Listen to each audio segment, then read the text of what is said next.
সামাজিক যোগাযোগ মাধ্যমে ছড়িয়ে পড়েছে বর্তমান সময়ের ছোট পর্দার জনপ্রিয় অভিনেত্রী সাদিয়া আয়মানের আপত্তিকর একটি ভিডিও।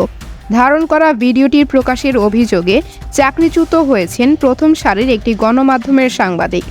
যে ভিডিওটি অভিনেত্রীকে বিব্রতকর পরিস্থিতির মুখে ফেলেছে।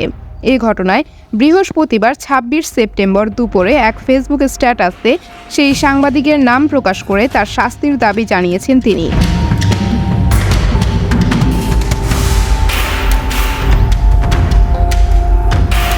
শুরুতেই দেশের একটি জাতীয় দৈনিকের নাম উল্লেখ করে সাদিয়া আয়মান লেখেন, আমাদের প্রত্যেক শিল্পীর জন্য এই সংবাদপত্রটি বিশ্বাসের জায়গা, ভরসার জায়গা।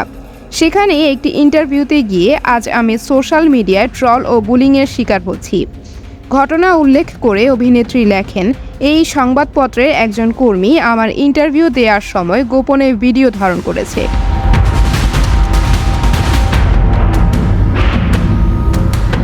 যখন আমি মাইক্রোফোন ঠিক করছিলাম, ইন্টারভিউতে রেকর্ড করা প্রফেশনাল ভিডিওর বাইরে একজন শিল্পীর অনুমতি ছাড়া গোপন ভিডিও সজ্ঞানে এডিট করে তার নিজস্ব ফেসবুক পেজে আপলোড করেছে।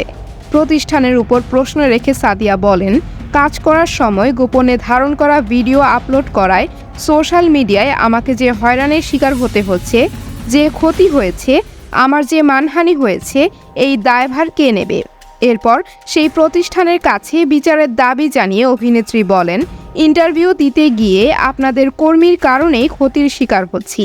আমি চাই আপনারা এর সুষ্ঠু বিচার করবেন।